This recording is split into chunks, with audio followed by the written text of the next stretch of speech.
Good morning বন্ধুরা, চলে এসেছি রান্নাঘরে। সকাল সকাল উঠে আজকে অনেক তাড়াতাড়ি আমি কাজে বেরাবো তাই, কিন্তু দাদা দেখো এদিকে কি কাণ্ড করে ফেলেছে, নিয়ে এসছে তোমার থানকুনি পাতা। এই গরমের দিনে খেতে তো খুবই ভালো। আর কালকে রাত্রে মাছ ভেজে রেখেছিল, সেই মাছ দিয়ে করব এখন ঝিঙে আলু দিয়ে পাতলা করে ঝোল, আর করব কুমড়ো ভাজা। ফ্রিজে কালকের একটু ডাল ছিল, সেই ডাল দিয়ে খাবে। আমি তো এখন কাজে বেরিয়ে যাব। এখন আমার কাজ আছে তোমার একটা থেকে, তার জন্য আমি অল্প 1 চামচ ভাত ওই মাছ ভাজা দিয়ে খেয়ে যাব। আর এগুলো দেখো সব আমি রান্না হয়ে গেছে। আর এই যে এইটা বাড়তে আমার প্রায় ঘন্টাখানিক লেগে গেছে, অনেকটাই। একটা পুরো ডিব্বা, ধরো ওই যে কত কন্টেনার, ওটা 500 না 300 গ্রামের কন্টেনার, পুরো 1 কন্টেনার হয়েছে। আর এই যে বলছিলাম তোমাদের সঙ্গে পাতলা করে মাছের ঝোল করেছি, আর করেছি কুমড়ো ভাজা, ঠিক আছে। তো এখন আমি ঝটপট করে গুছিয়ে নেব, সব রান্না বান্না হয়ে গেছে। ছেলেও খেয়ে নেবে, দাদাও খেয়ে নেবে। দাদাকে আমি ভাত দিয়ে দেবো আর আমিও খেয়ে নেবো। খেয়ে দেখো আমি চলে এসেছি আইডিয়ালে অলরেডি কাজও শেষ হয়ে গেছে।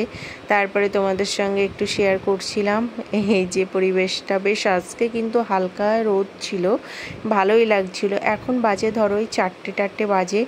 তো ওই যে দিদির বাড়ি গেছিলাম, D641 দিদির বাড়ি, ওই দিদি বললো আমার শাশুড়ির একটু আইব্রোস করে দিয়ে আসো। তো করে আরও 2টো ছিল, করে আমি বাড়ি চলে এসেছিলাম। বাড়ি এসে দেখো দাদা বললো তোমাকে এক জায়গায় নিয়ে বেরাবো। আমি বললাম কোথায় বেরোবে, এখন আমার ইচ্ছা নেই, কারণ এখন এই 5টা বাজতে যায় আর আমি সারাদিন কাজ টাজ করে আমার একদম ভালো লাগছে না।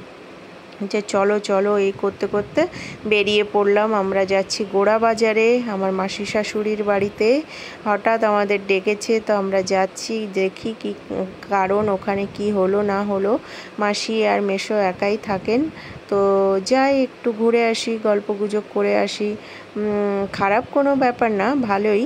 তো যাই হোক, তো দাদা তো আগে রেগুলার এখান দিয়েই অফিসে যেত, BSNL এক্সচেঞ্জে, দমদম এক্সচেঞ্জে, তাই দেখাচ্ছে আমি আগে এখান দিয়ে আসতাম যেতাম, খুব মনে পড়ছে। আর এই দেখো আমরা গোড়া বাজারে এর দিকে ঢুকে গেছি। এটা হচ্ছে তোমার সেই সেন্ট্রাল জেল। তো আমাকে দেখাচ্ছে তুমি একটু ভিডিও করো সেন্ট্রাল জেলের। এই সব রুমে কিন্তু ওই কাস্টমার কি বলে ওদের, যাই হোক, মানে যাদেরকে ধরে নিয়ে আসে তাদেরকে রেখে দেয় কিন্তু।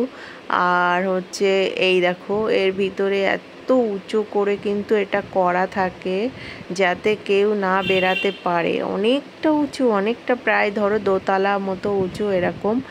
আর এখন সবাই এখান থেকে বেরাচ্ছে মানে এই সময় সবাই যে যার বাড়ির থেকে লোক এসেছিলো দেখাশুনো করে চলে যাচ্ছে। তখন আমি দেখলাম গেট দিয়ে বেরাতে। আর এই যে এসে গেছি গোড়া বাজারের সেই পুকুরটা, যে পুকুরটায় ঠাকুর বিসর্জন দেয়। এখানে সবাই সুন্দর হাওয়া দিচ্ছে বলে সবাই কি সুন্দর বসে গল্প করছে। দেখো প্রচুর লোক আছে। আমরা একটু বসবো ভেবেছিলাম, বাট ওদিকে মাসি মেসো ফোন করছে আসো আসো চা খাবো করছে। তা আমরা আবার ঝট করে বেরিয়ে গেলাম এখান থেকে।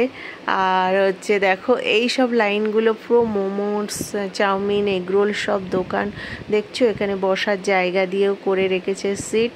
এবার যে এই সন্ধ্যাবেলা এই জায়গাটায় আসে ঘুরতে, এখান থেকে জাস্ট টিফিন করে বেরিয়ে যায়। খুব মজাও, মানে ভালো একটা সুইটেবল জায়গা। কেউ যদি যাও গোড়াবাজার, এখান থেকে গিয়ে খেয়ে ওখানে বসে আরামসে আসতে পারো এবং ভালোও লাগবে। মানে ঠান্ডা ঠান্ডা কুল একটা পরিবেশের মধ্যে বেশ ভালোই লাগছিল। তারপরে আমরা চলে গেছিলাম গোড়া বাজারের ভিতরে সবজি তারপরে মাছ টাছ এইসবের দোকানে। হঠাৎ আমরা ভেবেছিলাম কিছু নিয়ে যাব, চিকেন বা মাছ এরকম কিছু। তারপরে ভাবলাম না, আগে যাই, তারপরে গিয়ে ভাববো। তারপরে দাদা বললো না এখন কিছু নেওয়ার দরকার নেই, চলো আগে ঘুরি। তারপরে আমরা একটা ফুটি বোতল আর কয়েকটা মিষ্টি নিয়ে গেছিলাম। গিয়ে তো দেখি সে এলাহি কাণ্ড করে ফেলেছিল মেসো মাসি, আর কি বলবো। যাই হোক, আমার হাজব্যান্ডের মা বাবা বলতে পারো, এরকমই একটা ব্যাপার। আমার ছোট শাশুড়ি শ্বশুর মশাই বলতে পারো। আমার বিয়ের আজ 23 বছর ধরে দেখছি এই মানুষ দুটোর কথা আমি তুলনাহীন, মানে কোনো তুলনাই নেই। মানে এত সুন্দর, এত ভালো, বলে বোঝাতে পারবো না। তোমাদের সঙ্গে যদি কোনো দিন নিয়ে আসতে পারি তাহলে আমি শেয়ার করব। আর এই যে দেখো, আমরা আম কিনবো ভাবছিলাম, কলা কিনবো, অনেক কিছু ভাবছিলাম, বাট কিছুই কিনিনি। আমরা ওই যে ফ্রুটি আর ওই যে মিষ্টি নিয়ে চলে গেছিলাম। তো যাই হোক, মাসি মেশোকে বলে এসছি আসবে সবাই। তো সেই দিন হবে খেলা এবং খাওয়া এবং অনেক কিছু মজা। আর এই বাজারগুলো তোমাদের সঙ্গে শেয়ার করছিলাম। দেখো গোড়াবাজারে এত সুন্দর বাজার, এত সুন্দর বাজার, কিন্তু একটু কস্টলি। হ্যাঁ, যারা এখানকার ভিআইপি লোকেরা থাকে, সব বড় বড় লোকেরা থাকে, তো ভালোই দাম আছে এখানে। মাম মানে সমস্ত ফ্রুটস, তারপরে কলা 80 টাকা করে বলছে, জানো, ভাবতে পারছো? যে কলা আমরা সেদিন কি বলে ইসের থেকে ওই যে গঙ্গানগর হাট থেকে আমরা 50 টাকা ডজন নিয়ে এসেছি, সেই কলা এখানে 80 টাকা বলছে, ভাবা যায়। যাই হোক, তো এই সব বড় বড় ফ্ল্যাট দেখছো, এখানে সব ভিআইপি লোকেরা থাকেন এবং ওরাই কেনাকাটা করে বলে ওখানে ওইরকমই একটা রেট রেখেছে। আর এই যে আবার আমরা উঠে পড়লাম, এই মানে ও বলছে চলো একটু ঘুরি বাজারটা, কি আছে না আছে। হ্যাঁ ঠিক আছে, এতক্ষণ গাড়িতেই দেখছিলাম, এখন বাজারটা একটু ঘুরবো, ঘুরে আমরা চলে যাবো মাসির বাড়ি। এদিক মেসো মাসি বারবার ফোন করছে। তো যাই হোক, এইবার আমরা গাড়িতে উঠবো, উঠে আবার এখান থেকে বেশিক্ষণ না, আর 5-10 মিনিটে, মানে এটা হচ্ছে স্টেশনের কাছে বাজারটা। এবার এখান থেকে আমরা আর 5 মিনিট না, 2 মিনিট 1 মিনিটের রাস্তা।